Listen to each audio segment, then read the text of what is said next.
Bueno, buenas a todos. Mi nombre es Roberto Rodríguez Flores. Soy licenciado en Historia por la Universidad Nacional de Quilmes. Y hoy voy a estar dándoles esta mini clase sobre el Imperio Otomano en el siglo XVIII por pedido del profesor Ricardo Simoli. Así que bueno, a mí me gustaría arrancar reflexionando un poco sobre la importancia del Imperio Otomano en la historia mundial, o como podemos reformular esta oración, más bien el por qué sería interesante que estudiemos también la historia del Imperio Otomano. El Imperio Otomano es poco conocido, poco mencionado, sobre todo si se lo contrasta con otros pares suyos como el Imperio Romano o el Imperio Bizantino, pero el Imperio Otomano no por eso dejó de ser uno de los más grandes, más extensos y más duraderos imperios en la historia del mundo directamente. Y el dominio que tuvo sobre muy vastos y diversos territorios, como los que vemos en la imagen que estoy presentando acá, que estaban llenos de etnias y de religiones diversas, lo cual constituye una de sus principales credenciales como imperio, no tuvo nada de efímero y de hecho lo acompañó durante la mayor parte de su existencia. Para darles perspectiva de la durabilidad que tuvo el Imperio Otomano, allá por el 1300, cuando el imperio recién daba sus primeros pasos, recién estaba, por ejemplo, colapsando la dinastía Song en China.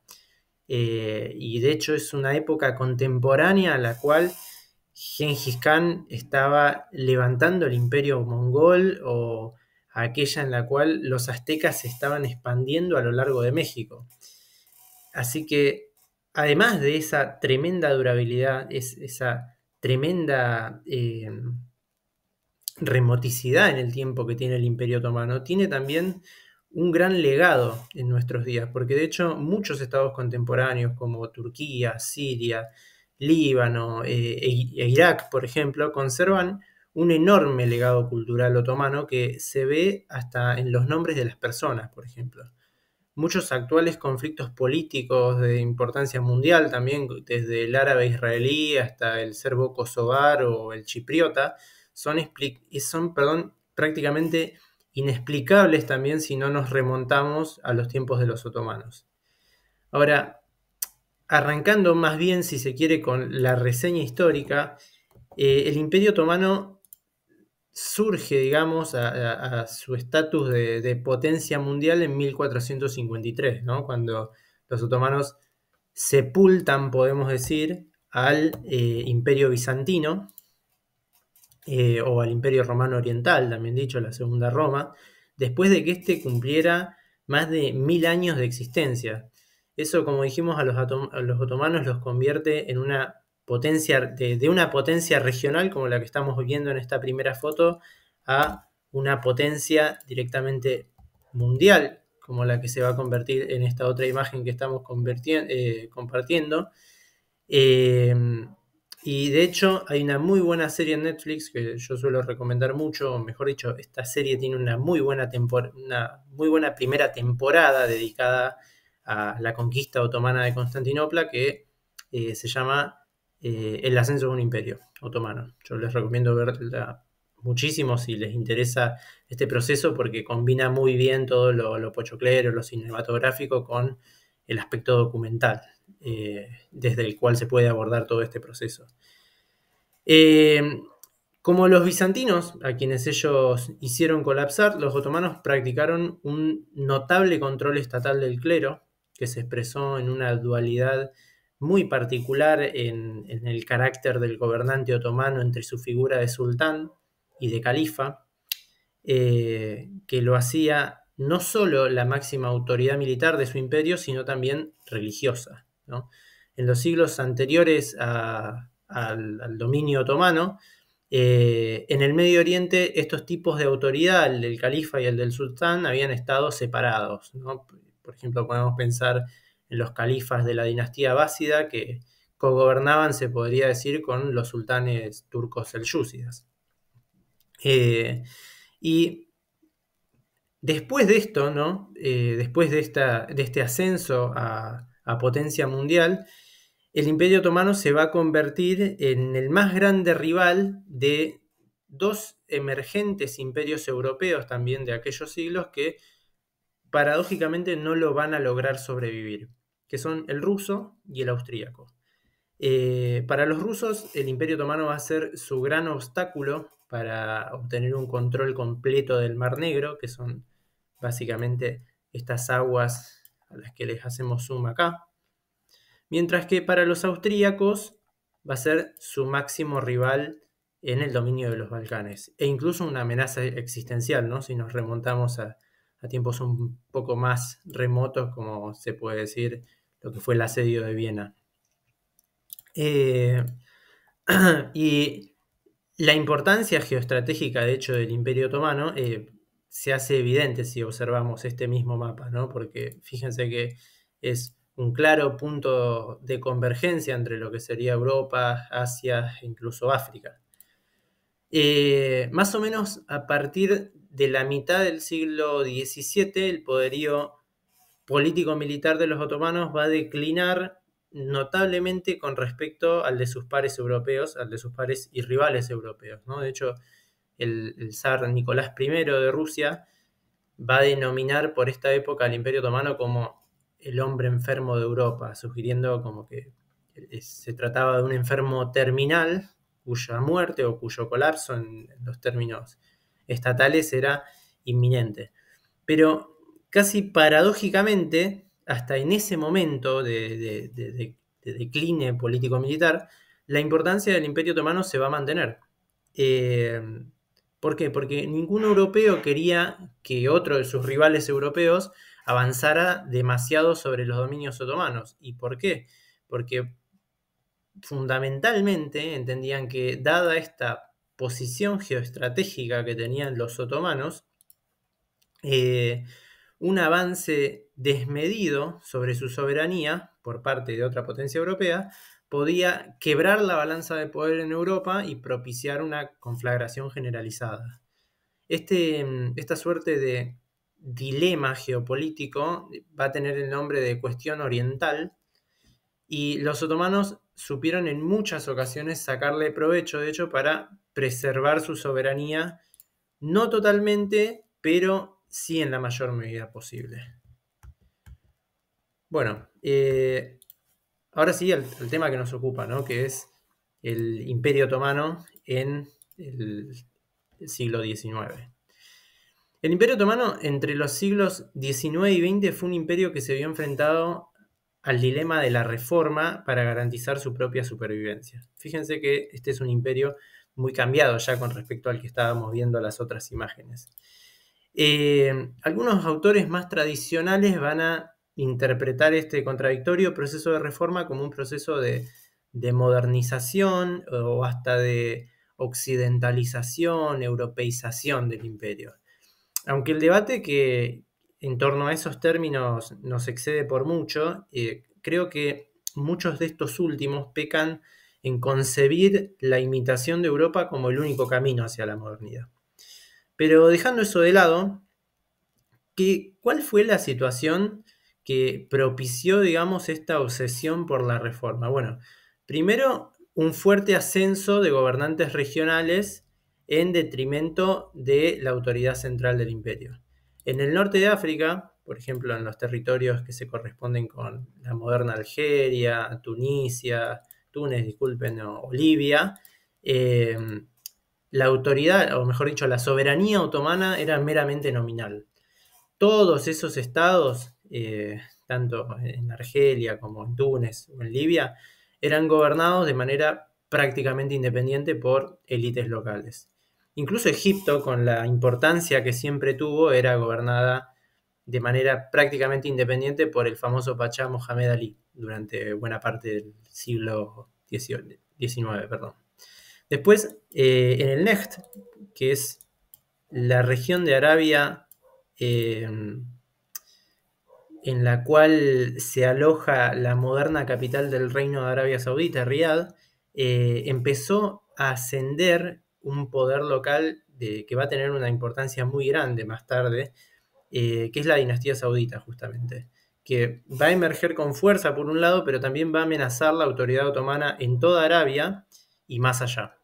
Durante las campañas militares que hicieron los saudíes posteriores a su ascenso, las tenemos acá, fíjense que salen justamente de prácticamente el corazón de la península arábiga, los saudíes van a llegar a amenazar los territorios otomanos desde hasta Irak, fíjense, donde llegan a estas incursiones señalizadas por flechas rojas. Pero además, el gran problema de estas campañas es que van a tener también incursiones en el área que se conoce como el Hijaz, ¿no? Que es la que se localiza acá a la izquierda de la imagen, y que aloja justamente las dos ciudades santas de los musulmanes, ¿no? Meca y Medina. Y eso piensen que no solamente es un golpe a la autoridad política del sultán, sino también un golpe a la autoridad religiosa del sultán como califa. Y esto por hablar únicamente de los territorios musulmanes del imperio. Imagínense que en los Balcanes, con diferencias culturales mucho más acentuadas y con la constante intervención de los austríacos y sobre todo de los rusos, la situación era todavía más desesperante. Ahora, volviendo a las reformas, ¿en qué se van a basar las reformas que se piensan en el Imperio Otomano, mejor dicho, se conciben para hacer frente a esta situación? Perdón, me faltó abordar esta imagen, que es justamente las campañas de Mohamed Ali de Egipto. Esta es otra región que de a poco se va a escapar de las manos de los otomanos, pero más tarde vamos a volver sobre estas y vamos a ir más en profundidad. Decíamos, ¿en qué se van a basar las reformas concebidas para hacer frente a esta situación? Bueno, uno de los puntos más importantes fue la construcción de un ejército profesional, que fue obviamente resistida por los genízaros, que empezaron en el Imperio Otomano como un cuerpo militar de élite al servicio del imperio, que fue acumulando más y más poder a medida que este se fue expandiendo, y este poder también se tradujo en el control de territorios enteros con una tremenda autonomía por parte de los genízaros y una creciente insubordinación hacia el gobierno. Bueno, cuando el imperio, o mejor dicho, cuando el gobierno imperial anuncia la creación de un ejército regular para reemplazarlos, los genízaros naturalmente van a resistir esa medida y en 1826 los genízaros se amotinan contra esas intenciones del gobierno y se va a producir lo que se conoce en la historia otomana como el incidente afortunado, que consistió nada más y nada menos que en el bombardeo de los cuarteles de los genízaros y en su aniquilación. Este episodio tan sangriento, tan impactante, sin embargo, va a abrir los pasos a las tan necesarias reformas militares que necesitaba impulsar el imperio como un medio para garantizar su propia soberanía. Ahora, ese nuevo ejército que va a surgir de las reformas se va a probar no solamente más disciplinado y más profesional, sino que, a diferencia de los genízaros, no va a ser un obstáculo para los planes de reforma y descentralización del gobierno, sino una herramienta. Es más, las propias necesidades financieras y de recursos humanos que planteó la creación de un ejército regular van a impulsar al gobierno imperial a desarrollar y sanear con mayor fuerza otras instituciones como el sistema de impuestos, la burocracia, la diplomacia, porque obviamente es poco deseable entrar en guerra en pleno proceso de reforma, la educación superior para la formación de los oficiales y un largo etcétera. Esta centralización también implica otros avances en otras áreas como la construcción de vías de comunicación, como las carreteras, los ferrocarriles o hasta un servicio postal como el que se crea en 1834.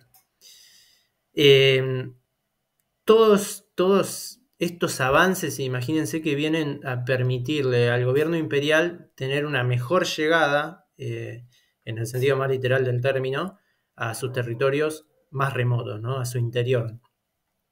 Pero bueno, obviamente esa centralización no va a pasar sin resistencia.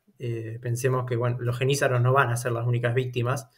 Lo que vendría a ser, por ejemplo, el clero islámico, haciendo una comparación bruta, que son los ulema y otras organizaciones religiosas, también van a perder mucha influencia y mucho poder. Por ejemplo, en 1826 también, el mismo año en el cual se aniquilan los genízaros, el gobierno crea un directorio que prácticamente toma el control de las donaciones caritativas que hasta ese momento estaban en manos de las organizaciones religiosas. Ahora, otro grupo que casi naturalmente va a resistir a las reformas son los gobernadores regionales, al igual que los notables, los señores de la guerra, los jefes tribales, todas figuras que gobiernan determinados territorios o determinadas poblaciones en nombre del sultán, pero en una situación de casi independencia, y todas figuras que de a poco van a ver sus atribuciones recortadas por el avance del Estado. En esto podemos decir que el imperio tuvo un éxito importante, porque en casi toda la Anatolia, vamos a pasar a un mapa, bueno, el mapa se me retomó, acá, perdón. En casi toda la Anatolia, que sería toda esta península, e inclusive en parte de Irak, que lo localizamos más o menos acá, y en Rumelia, que es el nombre que recibía en ese entonces Bulgaria, el control del gobierno va a ganar muchísima fuerza. Ahora, donde sí fue un desastre todo este proceso fue en Egipto, donde se encontraba el buen amigo Mohamed Ali, un gobernante de origen albano que va a llevar a cabo su propio programa de reforma, o de lo que podríamos decir de modernización. Y de hecho, Mohamed Ali también había aniquilado para eso a una antigua casta militar de sus territorios, que eran los mamelucos, durante su ascenso hacia el poder. Y todavía más, Mohamed Ali había ayudado a los otomanos a enfrentar otras amenazas internas. Había sido una herramienta en el proceso de centralización del poder que tuvo lugar en el Imperio Otomano. Fíjense que de hecho las campañas de Mohamed Ali que aparecen en esta imagen se dirigen nada más y nada menos que hacia Arabia, hacia el corazón de la península arábiga, hacia el Nejd, hacia el territorio de los saudíes, a los que aplasta sin demasiados inconvenientes. E incluso libera de su influencia a las dos ciudades santas, tanto a Meca como a Medina. Es decir, esta dinámica de centralización del poder no solamente también se constata en Egipto, en el Egipto otomano, sino que también muestra patrones muy similares. Ahora, este proceso de modernización, de reforma que lleva a cabo Egipto, tiene también un éxito considerable y eso se termina constatando paradójicamente en el hecho de que Mohamed Ali, poco contento con las retribuciones del gobierno otomano a sus servicios, termina invadiendo Siria en 1831, una invasión, unos avances que están justamente representados en esta flecha verde que ven hacia arriba, y termina expulsando a los otomanos hacia prácticamente el centro de la Anatolia otra vez, ¿no? Hacia la ciudad de Konya. Ya para esa altura, al sultán Mahmud, que gobernaba por ese entonces y que fue un gran impulsor de todas las reformas que estamos mencionando, no le va a quedar otra que buscar ayuda en los rusos, ¿no? Por el poco interés del resto de las potencias europeas en intervenir en esta situación interna del Imperio Otomano.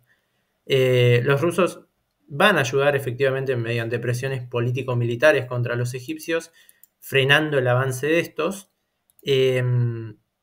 pero también van a ganar una enorme influencia dentro del imperio por medio de sus acciones.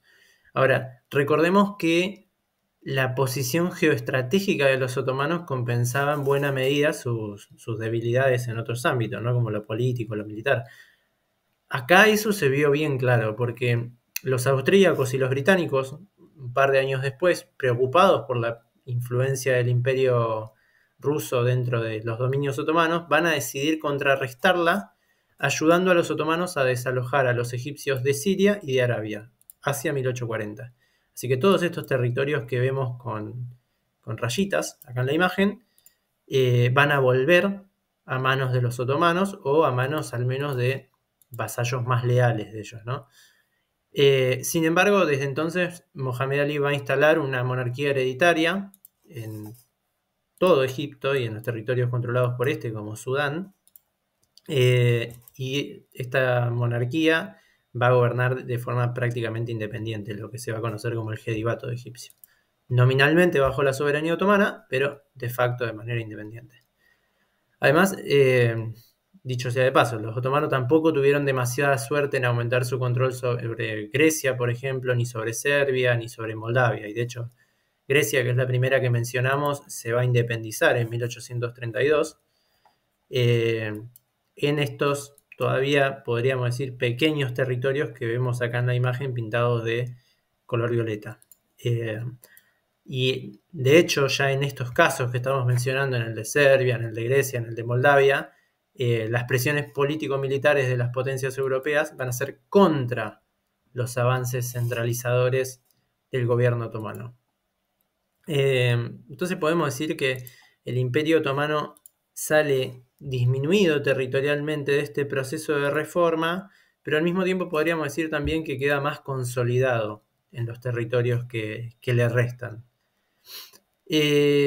Ahora, desde 1839 este proceso de reforma entra en una etapa mucho más vigorosa y rica que se conoce como el Tanzimat, que es un proceso que recibe muchas críticas por parte de los europeos, que van a criticar la falta de una integración igualitaria, por ejemplo, de la población cristiana del imperio, y que después también los académicos occidentales van a pormenorizar, digamos, como una suerte de oportunismo por parte de los reformistas, marcando, por ejemplo, que los edictos más importantes del Tanzimat tienen lugar en momentos en los que el imperio justamente necesita ayuda externa.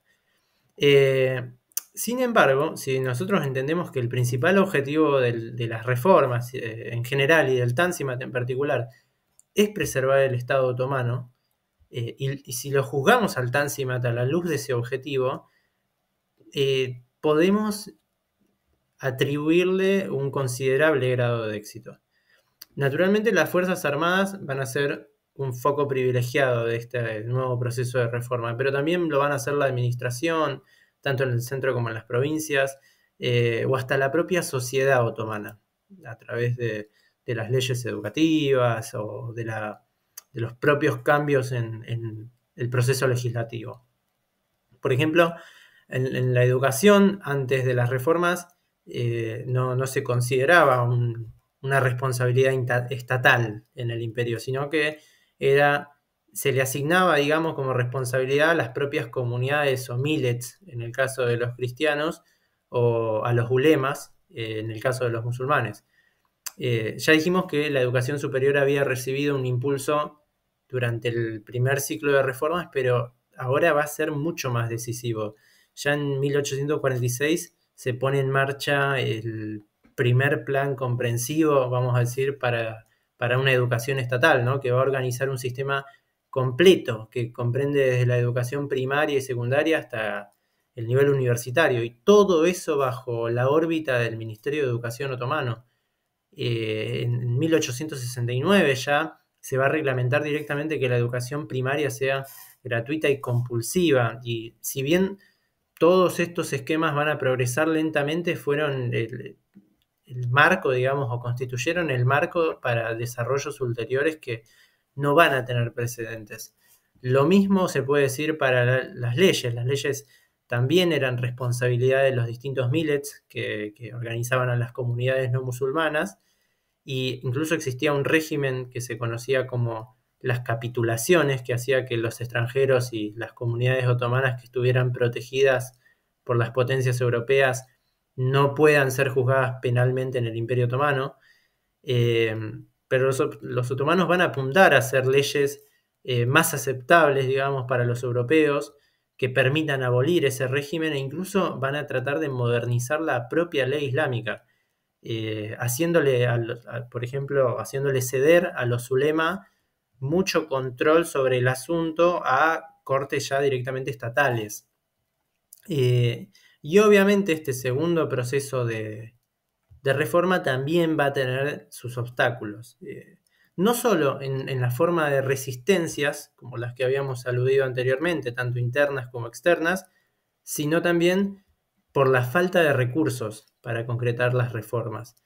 Y pensemos también que las reformas van a poner una presión enorme sobre las arcas económicas del Imperio Otomano y van a al mismo tiempo favorecer un enorme endeudamiento. De hecho, hacia 1875 la deuda otomana era de unas 200 millones de libras esterlinas y los intereses escalaban a casi la mitad de los ingresos otomanos.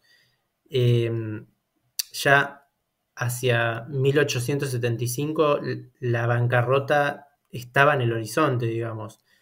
Y a eso hay que sumarle, por ejemplo, crisis económicas coyunturales, como las que se produjeron también en 1874 o 1873, a raíz de sequías, de inundaciones, contra las que el imperio encima mucho no puede hacer, justamente por la falta de recursos. Bueno, hacia 1877 también se agrega una guerra con Rusia, que se va a conjugar encima con levantamientos en los Balcanes, y eso va a resultar en la pérdida de Rumania, de Serbia, de Montenegro, que se van a independizar, y obviamente también de ganancias rusas en el Cáucaso. Acá tenemos un mapa justamente de cómo va a terminar la cuestión. El Congreso de Berlín después, en el que las potencias van a discutir las implicaciones de los términos impuestos por los rusos, no va a terminar con buenas noticias para los otomanos, al contrario, va a terminar con que el resto de las potencias europeas, puntualmente Gran Bretaña y Austria-Hungría, se lleven su parte del botín, digamos. Fíjense que acá Bosnia-Herzegovina aparece con rayitas justamente porque el control de facto de Bosnia-Herzegovina pasa a ser de los austrohúngaros. Chipre mágicamente se le va el color verde, vamos a decir, porque los otomanos asumen el control de la isla. Y después hay vastas partes que ya no las vemos coloreadas, como puede ser Serbia, como puede ser Rumania, o las vemos coloreadas de otro color, como es el caso de Bulgaria, o de gran parte de Bulgaria, mejor dicho, que al calor, mejor dicho, de estas guerras también va a ganar una creciente autonomía. Es así que los territorios otomanos en los Balcanes se van a reducir ya en 1885 a Macedonia, Albania, Tracia y no mucho más. Y la frutillita del postre va a ser que a esta pérdida de territorios, a esta pérdida político-territorial, se va a sumar la pérdida del control de las finanzas por parte del imperio, porque justamente la gigantesca deuda que termina llevando a la bancarrota va a obligar a los otomanos, o mejor dicho, la van a aprovechar las potencias europeas para obligar a los otomanos a ceder el control de sus finanzas a una organización que se llamaba OPDA, que básicamente reúne las siglas de Administración de la Deuda Pública Otomana en inglés, que lo que va a hacer es controlar las finanzas del imperio para garantizar el pago de la deuda de esa manera.